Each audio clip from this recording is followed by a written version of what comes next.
Hello, everyone. We've added this note to the beginning of all of our original episodes of the podcast to let you know of a few changes that have happened around here and hopefully avoid any confusion for you as listeners. When we began this podcast, it was called Starseed Survival Guide, and most people called me, your host, by my birth name, Erin. Throughout the first 22 episodes, you'll hear me introduce myself as Erin, hear others refer to me as Erin, and hear many references to the name of the show being Starseed Survival Guide. In 2018, more and more folks began calling us Yaya, and in March of 2020, we changed the name of this podcast to Earthside Survival Guide to more accurately reflect our intentions for the show. For a little more of the full story of what these changes mean to us, please check out episode 23, a temple talk where we reflect on where we've been, where we are now, and where we're going. We thank you for your patience during this transition, for listening and sharing this journey with us, and most importantly, for allowing us to continue to grow and evolve. Blessings.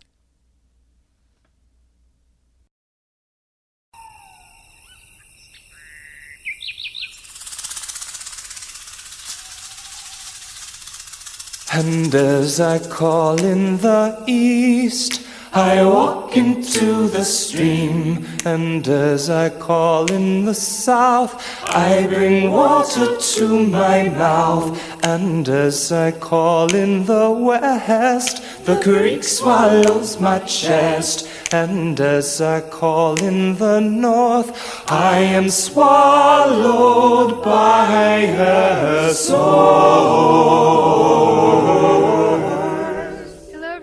It's me, Yaya, and as many of you know, we're very committed to providing natural access to different states of consciousness for the purpose of healing and empowerment. So we've really been looking forward to today, where we're joined by yoga teacher, trainer, and Sri Vidya Tantra practitioner Tracee Stanley.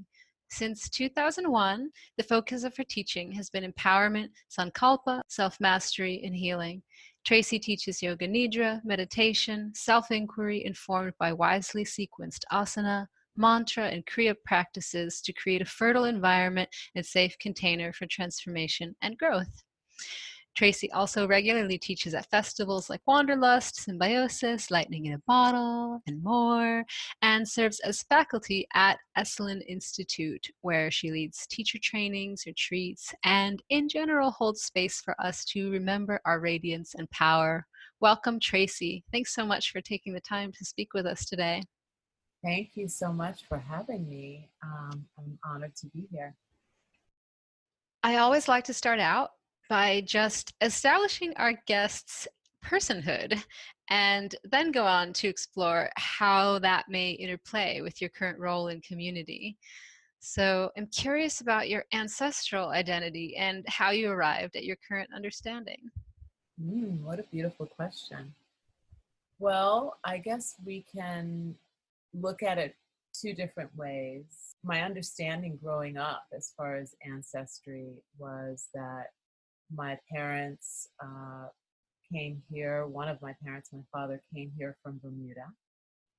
And the other side of my family was somewhat unknown, because my mother was actually given away by her mother to her ex-husband's wife. And it wasn't until very recently in her life, when she was, like 30 years old, that she actually realized that the woman who raised her was not her biological grandmother as she thought. Wow. So there's always been this mystery of ancestry, knowing that some part of my family comes from the Caribbean, some part of my family is in the South, which I really didn't have a very strong relationship to growing up. And then recently I did a DNA ancestry. And so that is very new, because that's within the last week and a half I've gotten those results. Very new. Yeah. And so I'm on this exploration of kind of reclaiming that part of my ancestry, because as an African American woman living in America, unfortunately, we don't generally have the luxury of being able to know where our ancestry hails from, because we did not immigrate to this country. We were brought here as slaves, right? And even in the Caribbean. So what I've come to learn in the last week and a half is that my DNA ancestry comes from Benin and Togo and Cameroon, the Philippines, and Sweden and Wales. So all of those things are very interesting. But I feel as though the ancestry that I've kind of claimed is really this ancestry of my grandmother, who I call my grandmother, the woman who raised my mother, who was a preacher. She was a deacon in the church, and she was somebody who gathered community and wanted people to live their best life and to be activated. And so somehow I feel like that is the actual ancestry that was passed down to me, being in that church as a little girl and not really resonating with the teachings necessarily, and what I saw as some hypocrisy happening in the church that led me to eventually leave it, but also feel like I wanted to access that power and that feeling of Shakti and really Shaktipat that she was giving, that I didn't have the words for at the time. But then when I started to come into this space of, yoga, realizing that, oh, wait a second, this energy is familiar to me, and that it was actually one and the same. So I kind of look at my ancestry as being from my elders, the wisdom that they gave me. And now just embarking on this journey of kind of reclaiming and hoping to soon next year actually go to those countries that I'm learning that my actual DNA ancestry is from. Amazing. I look forward to connecting with you on the other side of that journey and hearing what you discover. So I think there's always something to be discovered from those practical things like reading the history or touching the soil, like new layers. Absolutely. Touching the soil will be very important. So I want to get back to this, but I also want to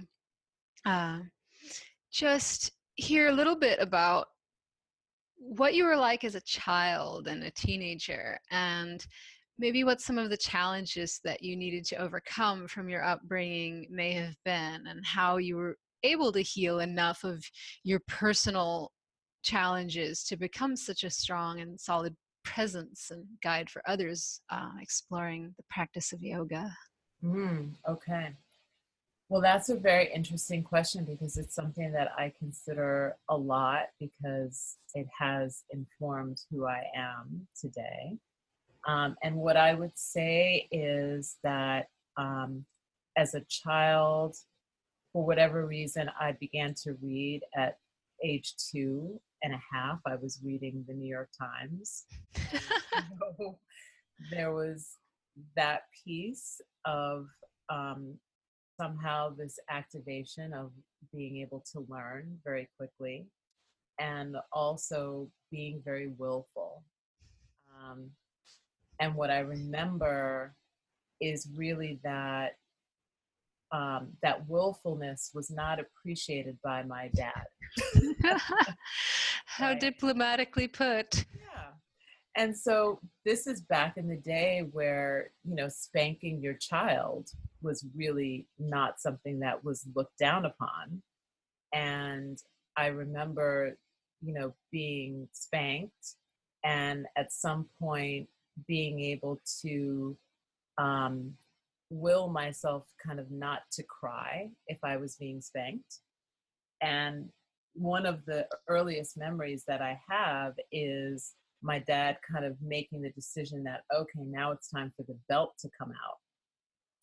And me taking the belt and holding it and ripping it from his hand and throwing it. Okay, so that gives you an idea of who I was. And over time, I think that his way of disciplining was really to use this idea that fear equaled respect. So the beatings became more aggressive, and I started to shrink and become more and more small and more silent. And it was safe for me to be almost invisible, really. So I was kind of taught to just sit with your hands folded and be quiet and not really have much to say. And so that's who I became as I entered school. I was, because I could read, I was skipped to through kindergarten, and then they wanted to skip me to second grade, but it didn't happen because I was too young. So here I was in first grade, much younger than, and not emotionally as developed as some of the other kids that were in my grade. And so as I went through school, what I really remember is just being quiet. It was just safe to be quiet and to put my head down and kind of do my work, because that's how I was going to be rewarded. And as I moved in through my teenage years, going into kind of middle school, junior high school, I wasn't like a lot of the other kids, so I was bullied, right? And so if I want to think about it, is the energy was really everywhere I turned, I was being bullied, right? From bullied at home in one sense of the word, and bullied also in school. And so I just became very shy and very introverted. And what I came to at some point, maybe around 15 or 16, was this idea of rebelling to take my power back. And the rebelling was in the way of music. And so I became very interested in punk rock and, played the Sex Pistols as loud as I possibly could in my house, and then started to reflect that rebellion in the way I dressed and cut all of my hair off and started to, have mohawks and all kinds of things, which was an amazing expression because it was a way for me to express myself probably in the safest way. And what I come to know now that has led to me being able to be a presence is that I was dimming my own light. I was really allowing my voice to be silent. And it's one thing that if, you're in your home and you're growing up and it actually is safe for you to be quiet, and that becomes an introversion, right? But once I was out of the house, I didn't drop that baggage. I didn't drop that coloring, right? If we want to think about it in yogic terms, the vasana or the coloring became a habit of not speaking up, and that habit became my personality. Mm-hmm. And it took many years for that unfolding of realizing that that personality was actually not who I was at the core. And I think that one of my first experiences with yoga, actually the first yoga class I ever took, I actually had this experience of radiance inside of me. It almost felt like it was a Kundalini class where someone was playing the gong at the end. And, probably the deepest relaxation that I had experienced up until that point felt like this molten gold was being poured into my heart center. Mm. And then I realized that, this is, at first it feels like, this is something someone's doing to me. Mm-hmm. Right? And then after a while, it was like, oh no, this is actually something that's already here. I'm just somehow allowing myself to feel it. And then just looking at, okay, so what's the difference between how I feel when I'm in that space and how I feel and what my life is actually presenting to me when I'm in just the normal walking around in my life state. And I just became interested in how I was going to reconcile the two and move closer to the radiance that I was feeling and further away from the constriction that I was feeling as a person.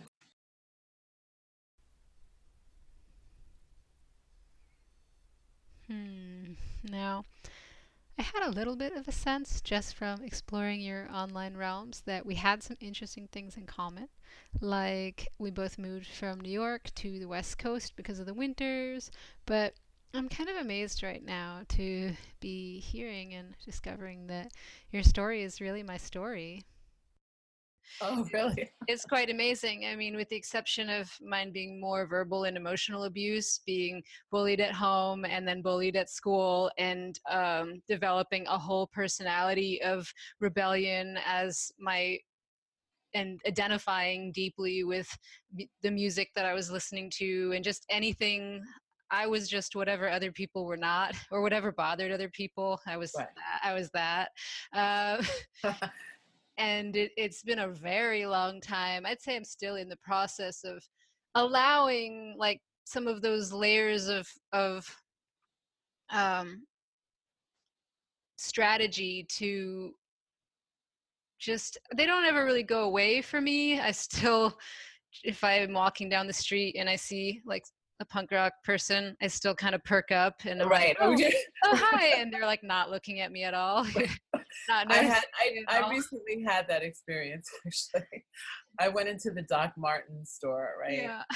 And I was like, oh, isn't it funny how this is like a thing now? I remember I used to have to go down to Trash and Vaudeville in New York and buy my, oxblood Doc Martens with my oxblood shoelaces. Oh my gosh, yeah. I took the train from my house in Connecticut to New York City to Trash and Vaudeville, literally to buy my boots. So yeah, I feel, I don't know, some quiet validation for other folks who find that first step on the journey of finding themselves to be just to step away from everything else that everyone else is doing, that rebelling, it doesn't have to end there, that it can continue to mature into the kind of, I think, inner strength may be required to hold your own amidst other values without necessarily being like identified with anti vibe, for lack of a better way to put it. Yes, I completely agree with that. I mean, I think that it allows you to have a certain amount of resilience That's a and great word. not have to feel as though you have to, quote unquote, belong in a certain way or fit in a certain way to have worth. And I think what I learned from that experience of being different, first in the rebellious part was just kind of like a kid deciding like, oh, I'm just going to be different. If you're going to bully me, I'm going to give you a reason to do it. And then at the same time, learning that my uniqueness, coming into my uniqueness and being able to own my uniqueness, where it kind of started out maybe as something that was a little bit false because I was emulating the musicians and the music and the movement that was happening at the time that I was growing up. And then it sort of became like, oh, I get to claim who it is that I am without having any shame, and to be able to do that with pride and walk tall, as opposed to how I would be when I was younger, which was really looking down at the ground and walking because I didn't want anyone to see me. I was pretending that I was invisible in some way. That makes sense. Yes. It's really interesting. Just yesterday, I posted something about other relationship paradigms, and my intention was just to empower people to offer themselves love and acceptance even if the way that you love doesn't look the way that other people love, and spoke about this idea of how I perceive that we're all trained to hide in order to receive love. And I actually lost 1,000 followers in a day. Interesting. So something about the we looked at some historical other paradigms for how your love might look, and 1,000 people did not want to look at those other paradigms. And so I just had a real sense of just like exactly you said, like, wow, I just have no idea what's going on apparently, because I thought this was a really interesting conversation. But then you're kind of just bringing this in through a different angle. So I think that it's an important conversation to be having this week that will be listened to later, but we're conversing over Valentine's week. And so this idea of self-love and self-acceptance and love and acceptance in general from others is really up for a lot of people right now.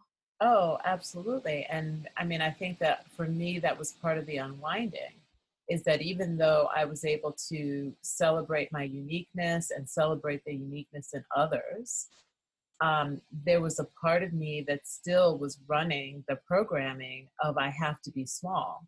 So imagine, this woman with a pink mohawk and, motorcycle jacket walking around New York City and still having the attitude of I'm still small. Mm-hmm. Like I'm still small. And in order for me to be loved and to receive love, I need to be able to dim my light and reflect to you that you shine. Mm-hmm. Right. And what I did that through all of my 20s, and even though I was in an amazing relationship with a man that I'm still friends with, and we did eventually get married, I then had my next relationship was with someone who their very oxygen was required from me to constantly give them validation and building them up, where I was receiving none. Mm-hmm. Right. And so it kept the cycle going of like, okay, I just have to keep dimming my light. I have all these other things that I can, do and be, and I'm resilient enough that I can give all of this to someone else and be okay not really receiving anything in return. Mm-hmm. And at some level, then I believe that resilience of the punk rocker and the person who could like walk through a crowd of people who are telling you it's not Halloween today became a badge of honor. Right. And so I started to associate the fact that I could rise above certain things, even though they were damaging to me, as a way to make it okay to be in a relationship where I was dimming myself and it wasn't okay. There's definitely a lot of things that I like to say, like every teaching is for someone and works for someone at some point, but there's a lot of teachings like what doesn't kill us make us stronger, that it can sort of, like you're sharing, provide almost incentive to stay in situations that maybe are not healthy or the healthiest available to us, because we can say, well, why am I doing this? Well, it's making me stronger. Right. I'm learning a lot about myself. I'm learning a lot about my boundaries. How would I learn about my boundaries if I wasn't in an intimate relationship with someone who crosses my boundaries all the time? Right. Well, I wasn't even there. I was really just like, I'm strong enough to deal with this. And this person needs me to reflect this to them so they can feel better. Mm-hmm. Right. And so I think as women, a lot of times we do that. We give and we give and we give. And, you know, if we've seen our mothers do the same thing of giving and giving, and it's an ancestral line of women before us who have done the same thing, it's in our DNA to do it and not to ever fill our own cups to overflow, right? And to understand that from the overflow, that's where we give, and that we have to feel whole. And so for me, I feel like the journey has been, and continues to be, what are the practices? What are the things that allow me to fill up that cup to overflow, to feel whole? And as a teacher and guide and friend, to be able to reflect back to others how they can also do the same thing. Mm-hmm. So that's a great segue to my next question. Aware that you have studied extensively and taught Kundalini and Hatha Yoga and Sri Vidya Tantra, that these are important parts of your story.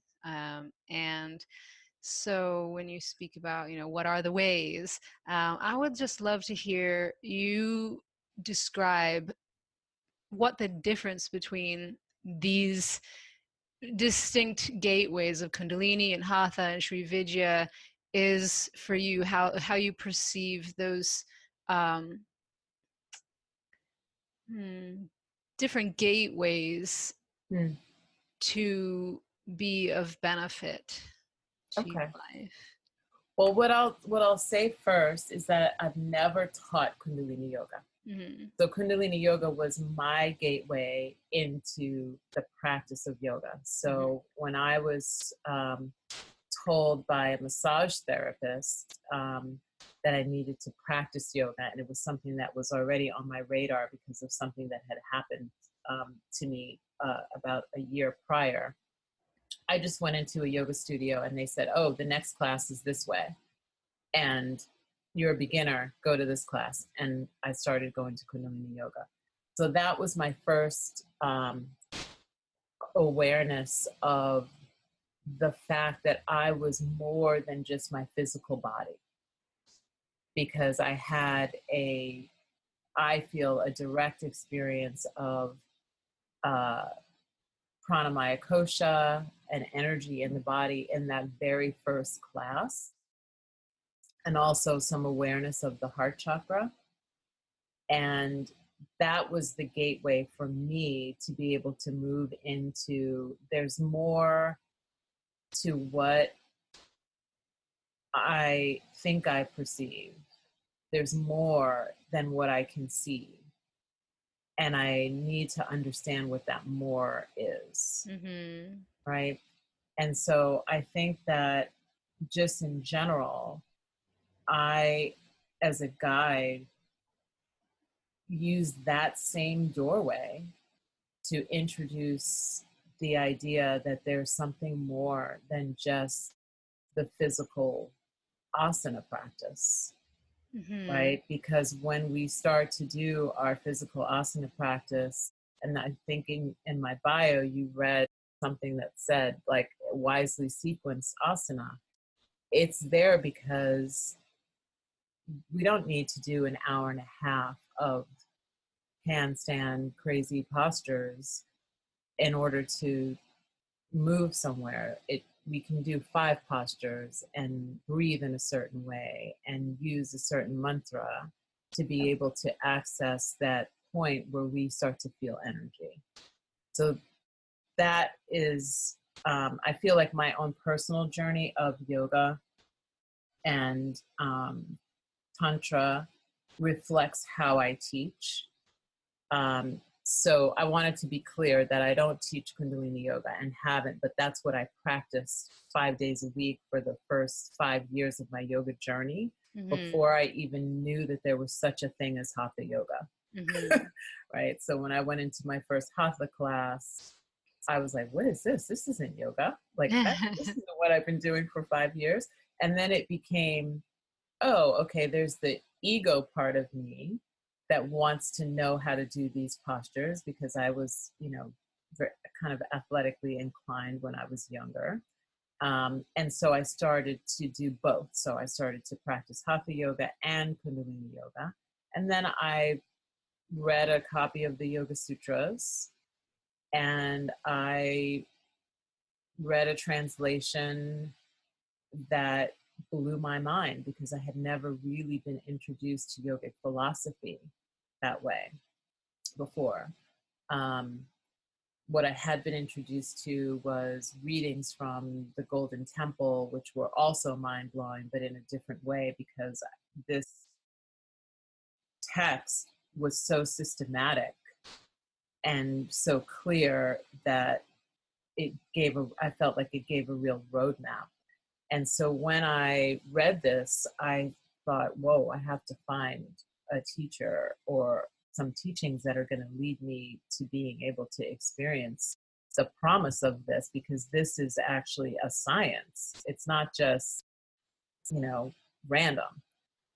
And that's when I was introduced to my current teacher, who's been my primary teacher for the last 18 years, Yoga Rupa Rod Stryker.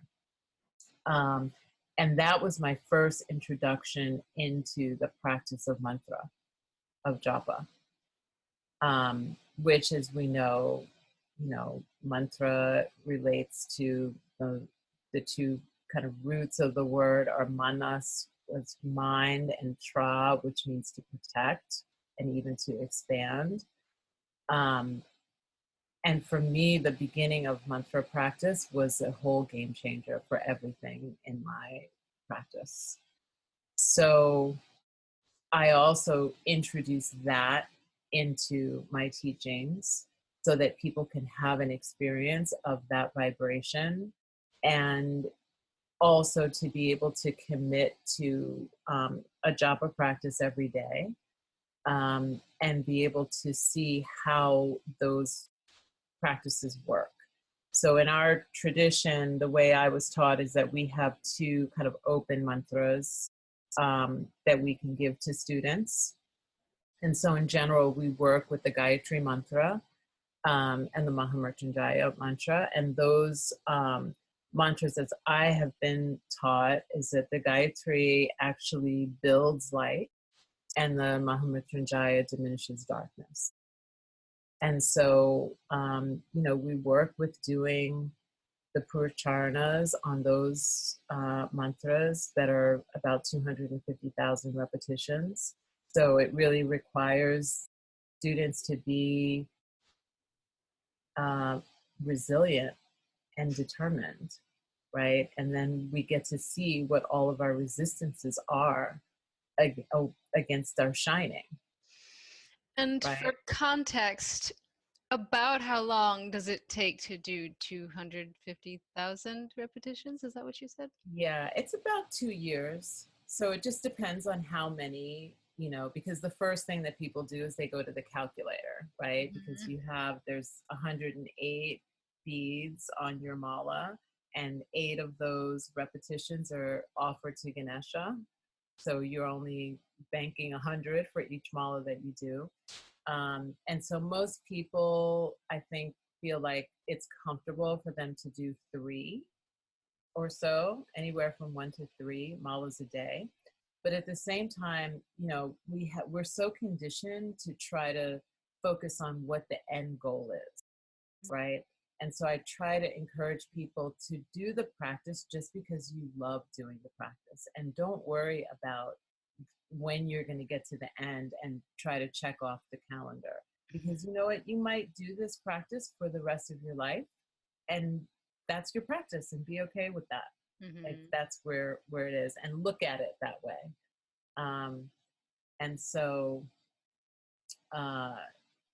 mantra is very important. And one of the things that I always include in all of my teachings, it really informs everything, because it's been something that's been so powerful in my life, is the teachings from Rod Stryker on his 4 desires, from his 4 desires book. And that's based in Vedic wisdom, that the soul has 4 desires that it wants to fulfill in this life. So it's basically, prosperity, happiness, freedom, and dharma. And I find that the question, or the question that most people that I work with or that I encounter have for themselves is, what is my purpose? And why am I here? And so, this work of the four desires and the work that I do around that, and some of the other systems that I've developed around purpose myself, just from doing all of this work with people and with Rod Stryker's system, has really amazing results for people to find not only what their purpose is, but really get clear on what it isn't, and to stop wasting time on doing things that are not moving them towards living their best life and being, who they're meant to be in this world. That's a great one. I had a mentor at one point that just encouraged us always to just ask what's in the way. And at first it sort of felt backward to me. I was like, no, I want to focus on the positive.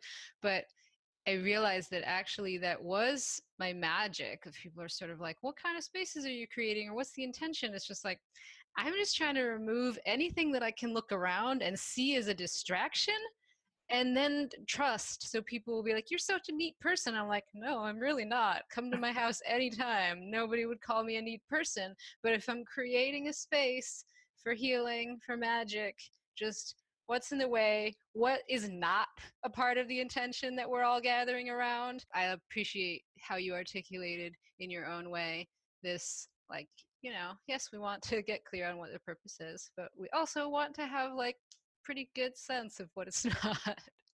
Yeah, I mean, that's an essential teaching. It's from the Bhagavad Gita, right? It's it's better to do your own dharma imperfectly than to do someone else's dharma perfectly.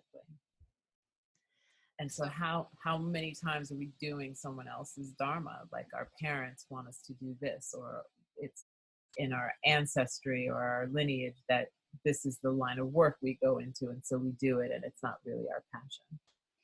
I see that showing up a lot also in the way we do business, not necessarily what the content of our offering is, but the idea of I couldn't possibly have innate wisdom as to how to do business. So I have to go to a business coach. And to me, it's very obvious when somebody I don't know, made that little chunk of money and went to that business coach, and then their website, they redid it in this way, and they're doing the free this and that, and just it has that feeling like you're doing someone else's dharma perfect, you're nailing it, and yet I can't taste the essence as much when somebody didn't make all their own mistakes and decisions. And maybe that's unfair to be everyone should just make all their own mistakes, because it's going to make a better tastier stew in the long run. You're going to actually learn how to cook versus just following a recipe. And I know people have to make money and feed their kids, but I appreciate it when I appreciate the imperfectly experimental dharmic offerings quite a bit. Well, I can totally relate to what you are saying, because I recently launched my Empowered Life course, which is a 3-month course of really finding dharma, moving things out of the way that are not dharmic, and looking at the patterns that become the habits, that become the personality. And I was definitely advised that, and through reading and kind of looking at, oh, okay, how is it that you're supposed to put the course together, because I didn't really have an idea of how everything worked. That, oh yeah, you have to kind of videotape all of these classes and have them ready and up on the website, so that when, and I was like, you know what, that does not make sense to me. It's I'm going to be working with 25 people, and my goal is to create a container for them to grow. And at some level, this container is an organism onto itself. I can't possibly know, even though I know the bones of where they need to go with the practices, and those are things that I can pre-record and have ready. This group is going to move in a way in which I need to be able to react with what is needed in the moment, what is going to be best for them in the moment, as opposed to thinking that I know better of it's going to be this, right? And so I did something that I think is maybe unusual for people to do when they have those kinds of courses, which is basically leaving that whole second month open and seeing where everybody was, because I did one-on-one sessions with them, and then was able to basically give some people a little bit of a different practice because that's what they needed, and to be able to create what was needed for the group in the second month without trying to have it ready, because that's how it's done. And there were a few other things that, that people were like, well, you have to make sure that they know that if there's scarcity around what you're doing. And it's like, no. I'm not trying to put people into a fear mode that there is a lack of what they need available to them.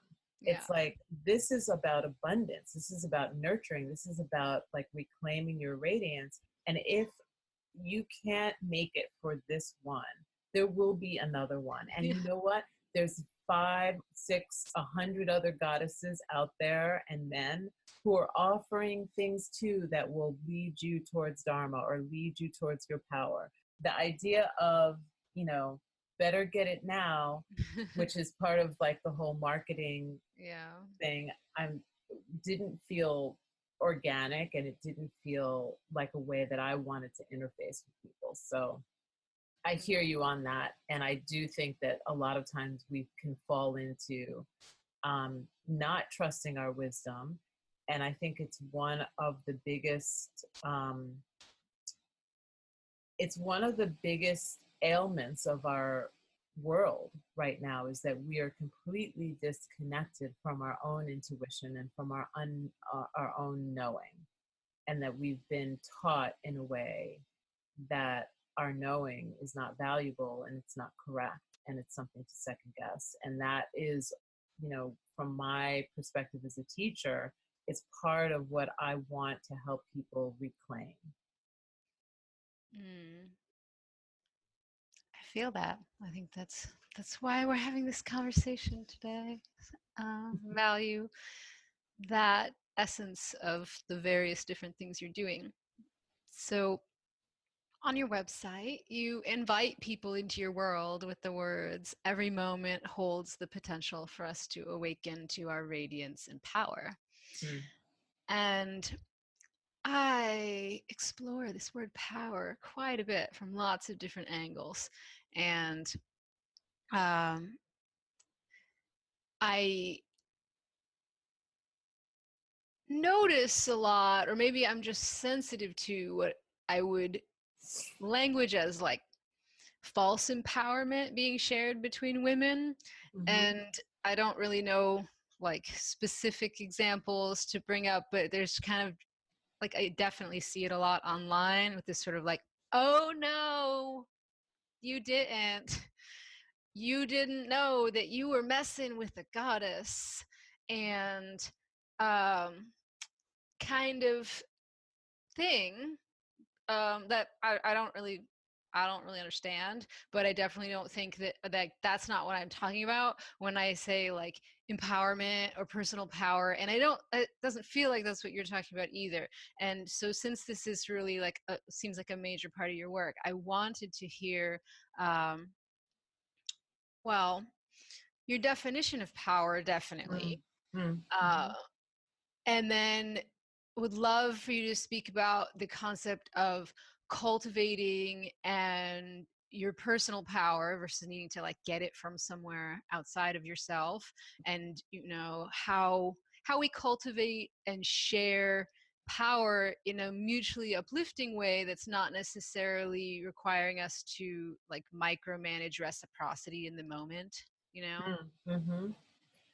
Well, first I would say that my definition of power is Shakti, Mm-hmm. right? Which is infinite. And that idea of what you read from my website really comes from my own experience of it being a moment where I became aware of my radiance, and I became aware that I was powerful because I was energy, right? And that moment, that first moment, was actually not a moment in a yoga class. It was actually, I was sitting on a balcony in South Africa at 4:30 or 5 in the morning watching the sunrise, and it was completely quiet, and I had never meditated in my life, but I became aware of something. And so for me, it's about the, kind of that moment on that balcony in South Africa, having that recognition, not knowing what had happened. And then fast forwarding to a year and a half later, where I found myself in my first Kundalini Yoga class and having a similar experience, and realizing that somehow the person who was teaching that class had facilitated that experience to happen. That how can I create experiences and offer practices that are cumulative if practiced enough, that will help to open the doorway for the possibility of that to happen. And that is not something that I'm trying to make happen. That's something that you, as a student or a guide or a person being guided or a friend, is going to discover on your own. I don't believe that power is something that can be given to you, because you already have it. It's really just about you kind of peeling back all of the veils and all of the beliefs and all of the lethargy and inertia that has accumulated over time, for you to actually feel safe, first of all, to access it and to understand it. And so when I think of power, I feel like it's an energy. And I don't look at it as something to be wielded unless necessary, right? So it's like the story of the Devi Mahatma. It's like, the goddess shows up in all of her beauty and serenity. And when it's time for her to cut the head off of some demon, then she wields her sword, right? And then she goes back into her form. So, and we all have all of those various, if we're going to use the word goddess, right, which I feel like has kind of been overused a little bit, especially on like social media, but we all have those various personifications of the different goddesses within us. And so it's just a recognition of that. And I think that leads to you cultivating personal power, because once you feel and recognize the power within you, and you become more comfortable with it, that's the cultivation of of personal power, because you understand then how to use it and when to use it and why to use it in the world.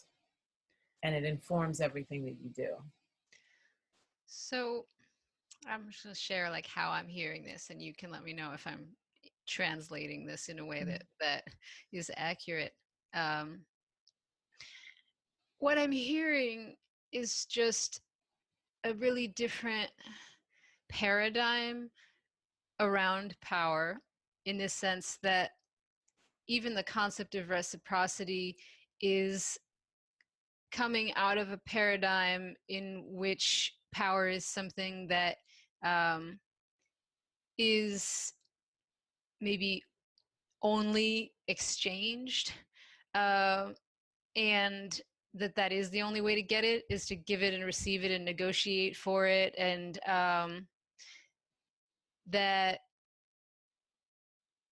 there's this other way to think about like what it is we're doing when we're relating with other people or the natural world, which does always come back to like if you don't necessarily have to be merging and exchanging in order to be doing the thing, like connecting deeply or relating, you can be dancing as two separate power sources. You don't need to like have the Shakti is the power source and the Shiva's got to plug into it, or, you know, those kinds of ideas. Like you can both be your own generator and sharing, not because either person has a deficit or needs more or is the generous one, but just for the exploration of it, or for the pleasure of it, or for the learning, or for like any other reasons.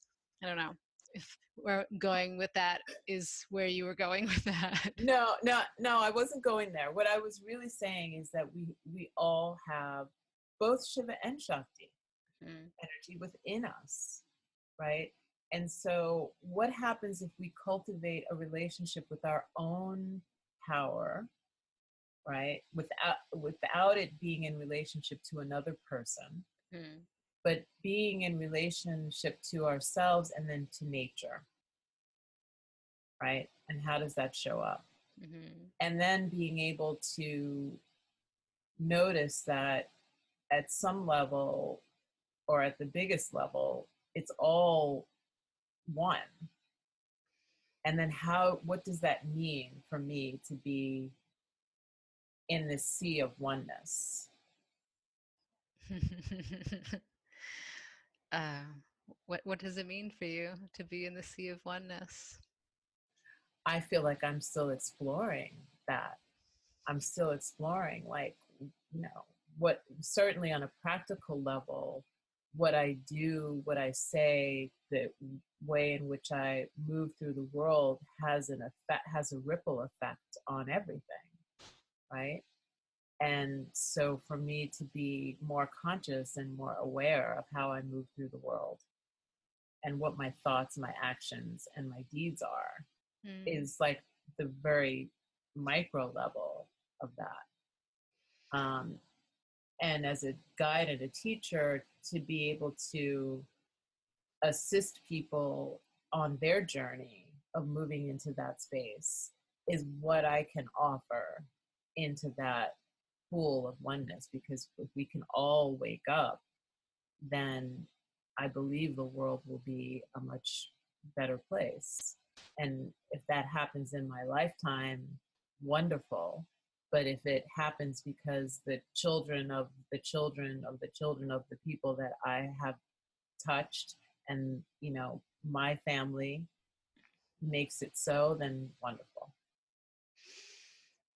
So again and again, when I connect with your offerings or hear your words, the word movement just comes up so strongly, in this sense of like whatever it is that you're doing is about some kind of movement of the soul, from some space to some other space. And when I hear you share about in your writings this importance of sankalpa, I kind of feel that that's something you're offering to people in that dialogue of like, if somebody is maybe not in a field of oneness and they would like to be, how to move into that.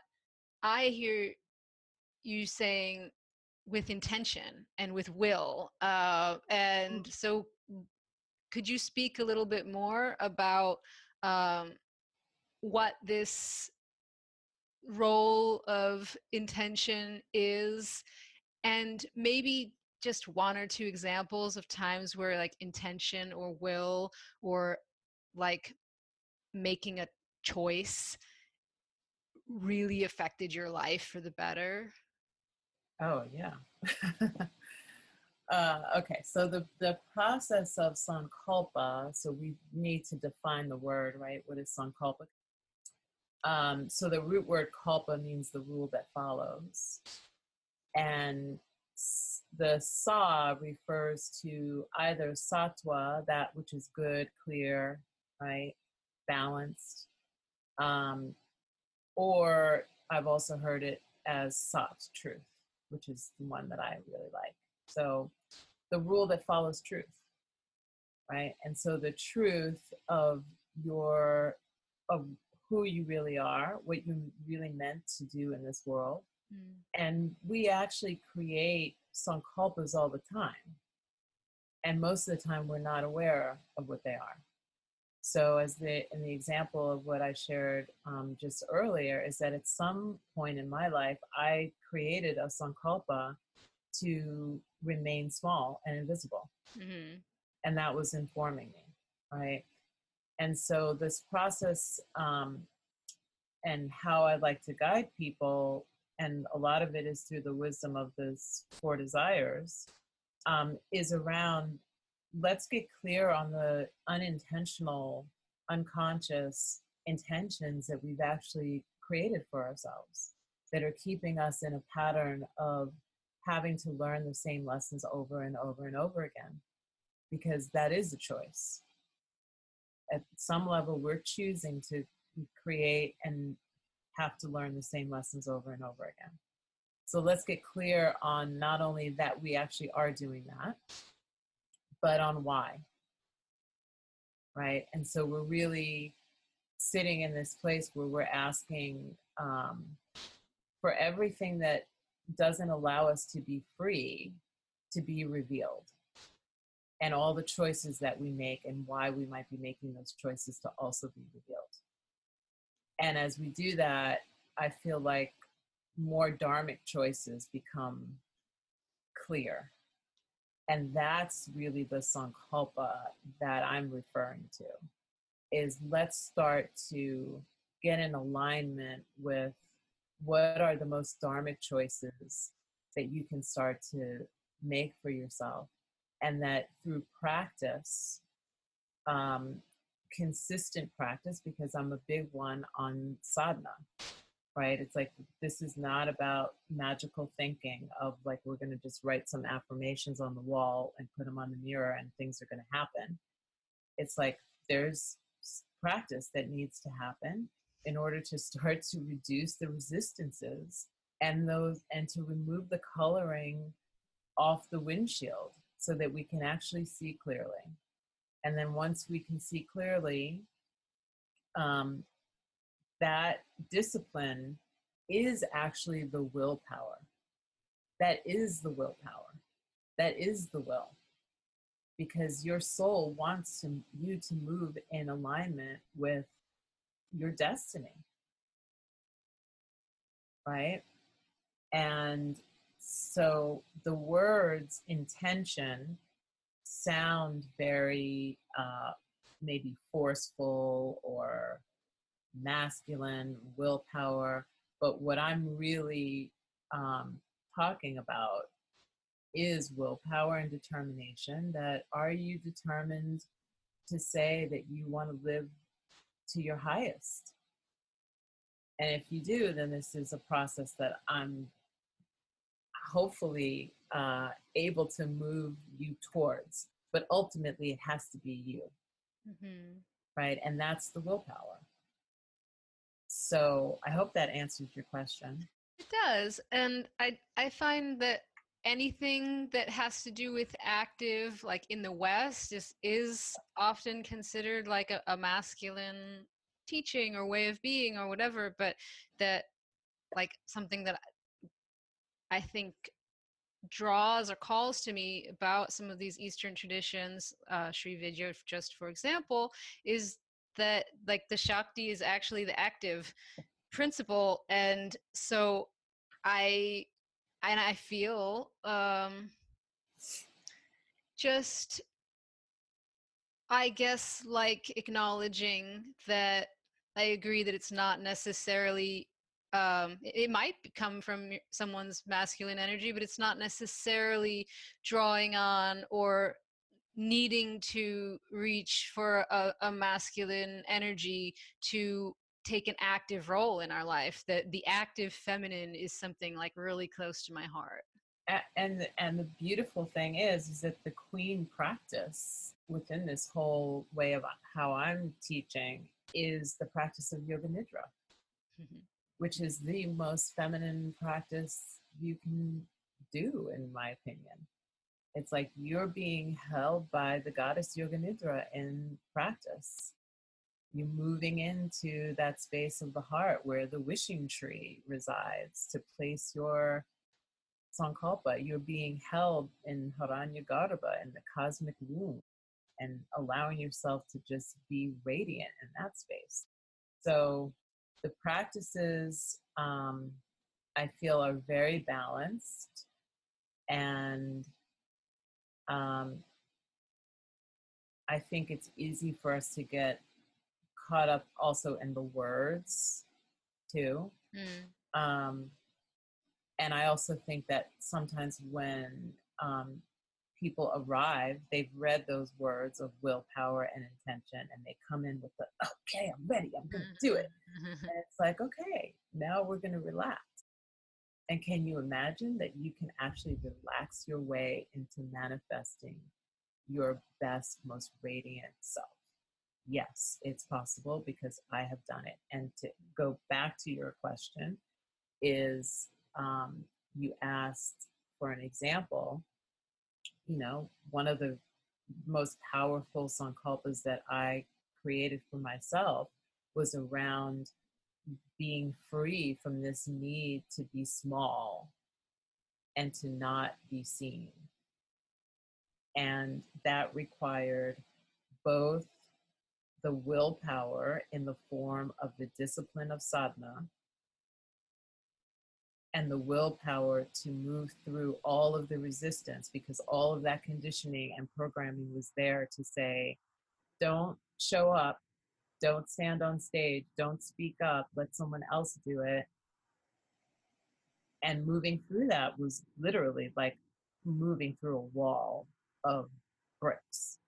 But with practice and the right practice, I was able to do that and shift.